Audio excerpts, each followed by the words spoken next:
It's the clash of the teenage titans. South Africa versus New Zealand is the greatest rivalry in rugby and one of the greatest in all of sport.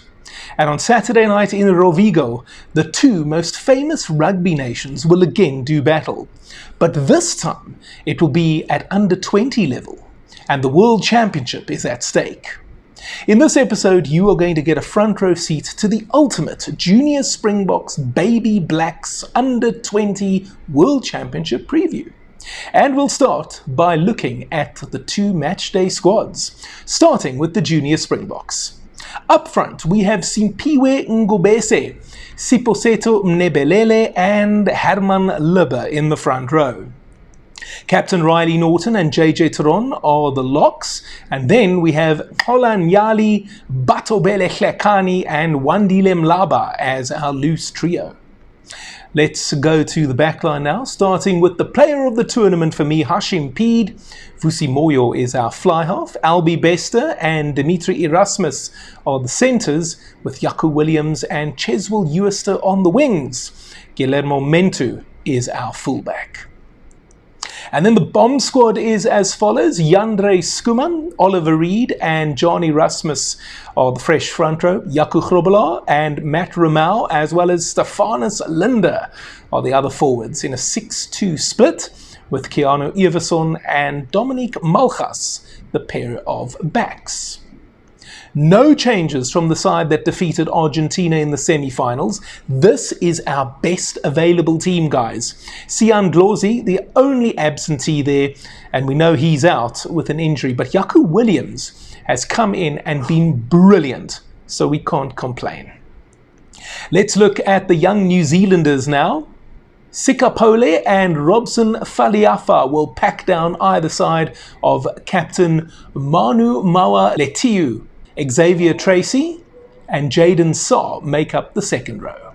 And the back row consists of Finn McLeod, Caleb Woodley and Mosese Basin. In the back line, Dylan Pledger is the scrum half, with Rico Simpson at fly half. Jack Wiseman and Cooper Roberts are in the centres, with Maloney Kunawave and Frank Vayanuku on the wings. Stanley Solomon wears the number 15 jersey. Their replacements are as follows. Edai Odenrin, Israel Time and Dane Johnston are the front rows, with Isake Vaka Siuola and Micah Fala the other forwards. The Kiwis have gone for a 5-3 split. Jay Tamati, Will Cole and Tane Harvey are the backline trio that will do duty off the bench. So I'm expecting a tough tussle of note in Rovigo, guys. New Zealand like to move the ball around, which I suppose you could say of any Kiwi side. Their scrum was also able to hold its own against a big physical French pack. Now I think our pack can match the French forwards in that regard, but I think we also have more mobility than the Europeans. I mean, you just look at the power and pace that a guy like Bato Hlekani possesses. It's out of this world. Both teams are dangerous in attack with exciting backline players. And I suppose you could say the defence suffers slightly as a result. But if you're going to score 70 points, then I guess who cares if the opposition scores 3 tries? Especially if it's merely consolation stuff. Here's how the teams got here. South Africa annihilating Australia 73-17 in their opening match. That was supposed to be a tough one after what we saw in the Under-20 Rugby Championship. Then the big one came against England, a 32-22 win in a match which, quite frankly, if you remove the opening 10 minutes, we were always in control. And then we finished off by smashing Scotland 73-14. That meant we topped Pool A with a perfect 3 from 3 record, including 3 try bonus points. And in the semi-final, we outclassed Argentina 48-24. As for the Baby Blacks, they kicked off Pool C with a narrow 14-5 win over host nation Italy. Then they eased past Georgia 38-19 and finished off with a 69-22 hammering of Ireland. Like South Africa, the New Zealanders won their pool, but they were only able to collect 2 try bonus points. In their semi-final, they saw France 34-26. And that scoreline, quite frankly, flatters the French. I watched that match, and my personal view is that the Kiwis were always on top of that fixture. France were always chasing the game. 34-19 might have been a more accurate reflection. And so, here we are. The Under-20 Rugby Championship winners, who have seen off the Under-20 Six Nations champions, but probably enjoyed an easier time of things in the pool stage, versus the great underdog.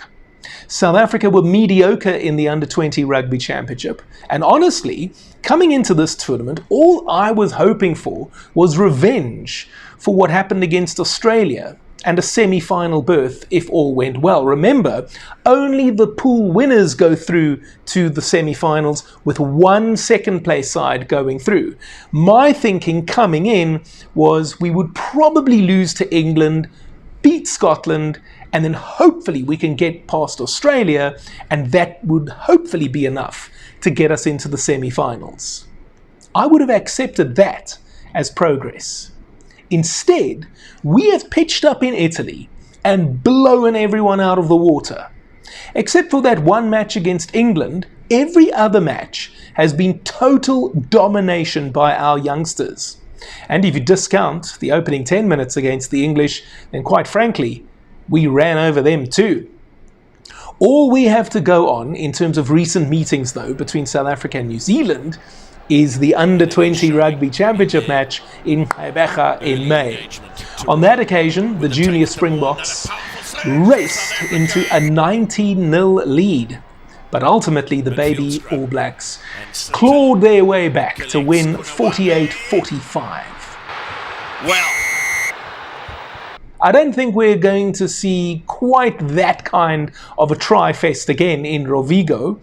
I think both defences have tightened up since then, but I do still think we'll see lots of attacking and running rugby. I feel we're going to have a high-scoring final here. And if South Africa can give us more of what we saw in those opening stages in Gqeberha and less of what we saw afterwards, then they can easily turn around that 3-point defeat. And I believe, based on what we've seen in this Under-20 World Championship so far, that is exactly what is going to happen. And so my prediction for the final is South Africa 31, New Zealand 27. And in so doing, we will secure our first Under-20 World Championship since 2012, when Stephen Kitsoff, Pieter-Steph du Toit and Handré Pollard helped the Junior Springboks defeat New Zealand in the final at Newlands. But what do you think? Do you agree the Junior Springboks have been scintillating at this tournament and will now get on and finish the job? Or do you think the Junior Boks have come as far as they can and will meet their match on Saturday in this final? Let me know in the comment section down below. And while you're down there, why not help me out with a super thanks? That's the heart button with the $ inside of it.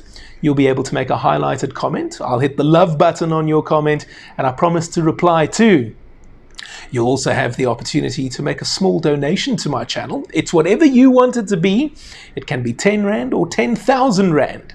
The reason I'm asking for your help is because I would love to do this full time, and I would also love to go to Australia in 2027 and cover the Rugby World Cup for you from down under with daily coverage. But I'll need your help to make it happen.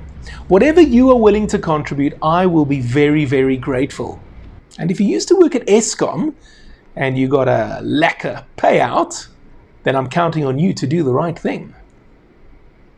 If you're not yet ready to support me in that manner, you can also just spear tackle the like button, and you can also subscribe to the channel if you haven't already done so. And may I recommend this exclusive interview I did with former Springbok fullback Ricardo Loubser. You'll be amazed at what he reveals. If you've already seen it, why not get ready for another big match on Saturday when the Springboks take on Georgia in Nelspruit. I've put together the ultimate preview video for you, and that's on your screen over here. And I'll speak to you next time.